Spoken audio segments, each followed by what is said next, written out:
Right, okay, so I just saw Mandalorian and Grogu, and I'm just gonna try and fart out this review as best as possible. Yeah, and I didn't rush out to go and see this film. I like most people, I wasn't really all that hyped for it. It just looked like some episodes of the TV show all shoved together. Yeah, it does. It looks like the TV show, which like one of the criticisms that a lot of people are saying is that it looks no different to the TV show. That criticism. I don't know if it's an unfair one because nowadays with TV shows and movies, sort of the line is kind of blurred. Like I remember a time because I'm old. I remember a time when a TV show looked like a TV show and a movie looked like a movie. Like I remember when I was a little kid and I used to watch the Power Rangers. Okay, like the original Power Rangers, and it looked cheap and crappy and whatnot. And then the film came out. Even as a little kid, I noticed, oh yeah, this looks a little bit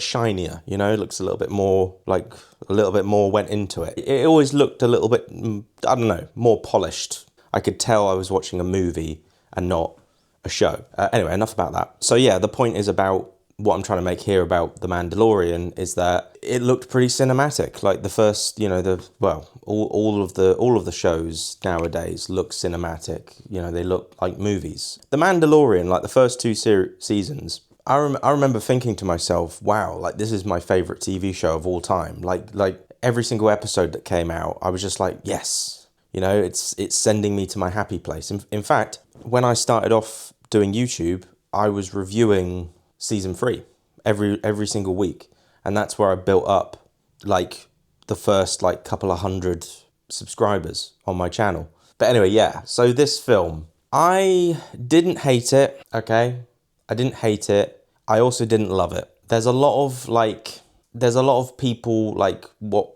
other people are reviewing it, and if you like it, good for you, you like it. I'm not trying to ruin it for you. If you think it's a good movie, I'm not bad mouthing you. You can like what you like. You can enjoy what you enjoy, and it's got nothing to do with me or anybody or whatever. Because there seems to be like two extremes. There's like the people that really, really hate it, and they're like, "F you, Disney Star Wars, you ruined it. Kathleen Kennedy must die." Sort of like that, like really extreme. And then there's the other side, which is sort of like, oh my God, I love this. This was the bestest Star Wars ever.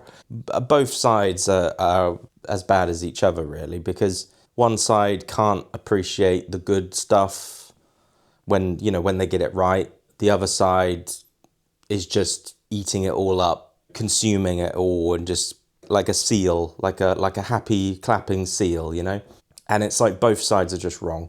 And I feel like with this film in particular, it's like I'm in the middle, and I think the majority of people are in the middle, to be honest with you. Like there's just this feeling of meh. It feels like the TV show, meh, whatever. It's enjoyable enough. Like the action is pretty good, special effects is really good.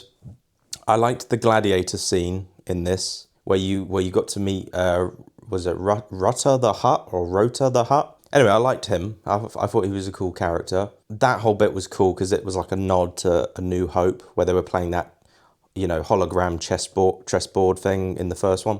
So it kind of harkened back to that. So that was cool. Yeah, and it was just like the TV show. I mean, that's really at the end of the day, that's what it was. And the one positive I will just say about it is that at least it's inoffensive. And at least it doesn't kind of like take a character and completely ruin him or her or whatever. It doesn't it's not like with Luke Skywalker, like let's have him just be some sad loser on an island. It doesn't do anything like that. It's just a simple, straightforward. Here's the Mandalorian. He goes on a mission. Yada yada yada. That's it. Done. And it just is what it is. But I don't think this was a cinema movie. I think that there are some films that you watch at home. Like there was that Naked Gun film with Liam Neeson. I thought it was an okay film. I thought it was really funny. I like Liam Neeson.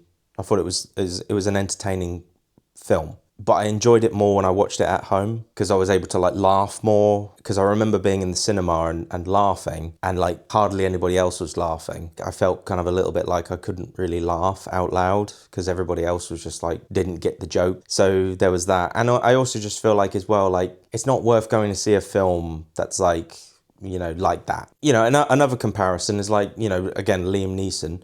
He did a film recently where he was on like a bus. I think it was The Ice Road 2, I think. It was just a standard action film. Liam Neeson on a bus, driving down a road, bad guys attack, simple, whatever, you know. Or Gerard Butler. Gerard Butler was in a film on Amazon called Greenland. You know, not a bad movie. Greenland 2, I think it was the sequel. So not a bad film, but I think if I saw it at the cinema, I would feel very just shortchanged. I would feel a little bit like, well, this was a waste of time. And this film ultimately does feel pointless. Like nothing. I'm not saying like I want to be like challenged like The Last Jedi, but you want a little bit of a challenge. And I will say this as well. Like in the TV show, in the Mandalorian TV show, season 2 at the end, Luke Skywalker is in it. He pops up, does some really cool stuff, and all the fans were just like, "Oh my god, whoa, shit got crazy." Everyone was happy, even though the CGI on his face looked a bit weird. But everybody was happy. But I assumed when I heard about this film, I thought big budget movie, big Star Wars movie. I would have thought they would have tried to do that again. Like, and I thought that was the reason why they decided to do a film, because then they've got more money. They've got enough money to do that effects with the face, you know? Because a TV budget is a TV budget. A film budget is a film budget. I mean, look what they did with Indiana Jones, where they de-aged Harrison Ford. You know, that looked pretty good. At times it looked a little bit unconvincing, but it looked good for the most part. It looked pretty convincing at times. But anyway, I thought that they were going to do that with this. And I feel like when a TV show does that, plus also puts Boba Fett in there and Ahsoka, you know, when a TV show that you could just watch right now on Disney Plus gives you more than a film, then it's just kind of like, meh. I think if you go into this film expecting like a big Luke Skywalker scene where he's got his lightsaber slicing up bad guys, then you're going to be disappointed. It's just a load of action scenes where Mando just goes in and effortlessly kills people. I liked the bit with the big snake thing in the pit. That was cool. That was quite scary. But yeah, like another thing I want to talk about, and I've talked about this before, okay? And that is the helmet, okay? And it's about, Din Djarin when he takes the helmet off, right? So there is a scene in this film where his helmet is removed from his head. Yep, it's good to see that Pedro Pascal is there, because obviously like they get the stunt double to do most of the stuff, to do everything really. Brendan Wayne, who's John Wayne's grandson, I believe, or great grandson. Point I'm trying to make here is that Din Djarin is a pretty boring character, right? He's a pretty boring character, and he's a bit robotic. He's not a robot, but he's like a little bit like, I am a Mandalorian and I am going to go on a job. This is the way.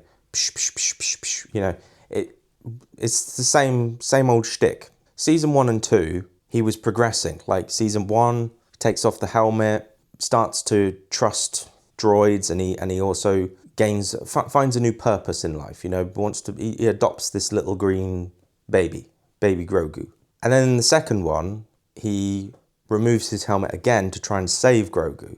And then at the very end, he then takes his helmet off to say goodbye, so that Grogu sees his real face. It's a sort of a sign of kind of like, I love you, little baby Grogu.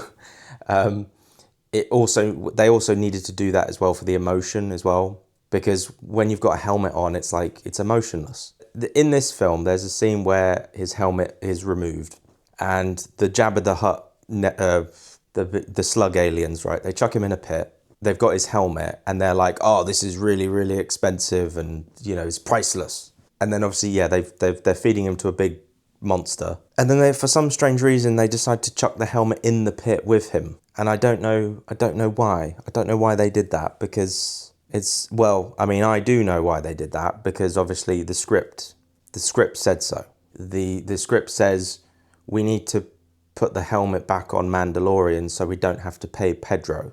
And I feel like that's a shame, because after that, when he does escape the pit, he's running in the woods, and Grogu can leave with the Babu Fricks, the Babu Frick creatures, right? And there's a bit where he goes, "Go, I'll hold them off," that sort of thing. And it's like that scene would have been better if he didn't have the helmet on, because you could have got the emotion. You could have seen, it's like this could be it. He could die in this scene. But it was just sort of like, go. It's like, go. I will hold them off. And then he goes into a coma, right? But that whole part would have been so much better if the Jabba the Hutt creatures, right, kept hold of the helmet, right? That whole part would have been much better, because it's sort of like when he loses his helmet, it's almost like it's kind of like a shame sort of thing. It's like when a samurai gets his ponytail chopped off, And then what could have then happened is he wakes up after baby Grogu nurses him back to health. He could have got up, Pedro's face, and then he could have been like, right, I'm going to get my helmet back. So then for the rest of the film, we're seeing Pedro's face, it's his face. And then the whole point of his story, right, with, meeting this little baby green Yoda thing, is that he's supposed to be becoming more human, So like, they could have, at the end of this film, when he kills the Jabba the Hutt creatures, gets his helmet, puts it back on, but then sort of like feels like, what, I don't need to wear this all the time. I could take this off. I don't have to always wear this, like I could be a little bit more casual, because in the second series, he meets those other Mandalorians who take off their helmets all the time. But that's the whole point, is like, he doesn't really have a character journey. He's a very regressive. It's sort of almost like he's gone back. He's a regressed character. It's kind of bland. It's very one note. He's just a guy who has a baby Yoda, and that's it. But anyway, yeah, let's talk about just very quickly. I'm going to wrap this up. But yeah, baby Yoda as well. Another thing. Something just needs to happen with Mandalorian and baby Yoda. Like Luke Skywalker, for instance, loses his hand in the second film. It's like he goes through an arc, he goes through a story, a journey. He grows, and Grogu, I think, needs to grow. I think we need to see him like older, and he can talk a little bit. Like a bit like Yoda, a bit like he talks sort of backwards. That's what needs to happen. But obviously, Disney are kind of, that's their whole marketing thing. It's like, hey, buy this cute, cuddly toy, And okay, yeah, fair enough. Star Wars is for kids. Star Wars has cute characters and creatures and things in it. That's what the franchise is. That's fair enough. But there needs to be a little bit more evolution with both of these characters. It's starting to run its course. We've had 3 seasons of this, and now a film that was pretty pointless. Just something. Nothing really happened, really all that extraordinary. Nothing. Like the end. I don't know what they're gonna do next after this, but like if it's like another movie or another season, you could just ignore this. It's like a TV series, like the X-Files, where like you watch an episode of the X-Files, stuff happens in it. Mulder loses his job, Scully gets abducted by aliens or whatever, and then by the end of the episode, they're all back to normal again. They're all back to where they were. And then next episode, stuff happens, That's what this feels like, and nothing really happens in the end. Nothing dramatic. No, there's no dramatic change. No, there's no massive shift. Yeah, and actually the ending, I remember actually like the ending. I was watching the film. I was kind of like drifting in and out a little bit. I was a little bit bored. I was a little bit checked out, I'll be honest with you. And I kind of just like looked down a little bit. I kind of was just looking at something else. I don't know, I was just looking at my bag. And then all of a sudden the credits popped up and it just went da-dun, da-da-dun, da-dun, I was just like, oh, right, it's finished, it's over. Okay, so, yeah. I think, I'm going to wrap this up now. But I think, like, when this film comes out on Disney+, I think I'll be able to appreciate it a little bit more. I think everybody will. And I think in years to come from now, I think people will just like revisit this film and watch it just sort of like, hey, I fancy watching a Mandalorian movie. I want to watch something that gives me that fix, but it's not an 8-hour long TV series or a 6-hour TV series.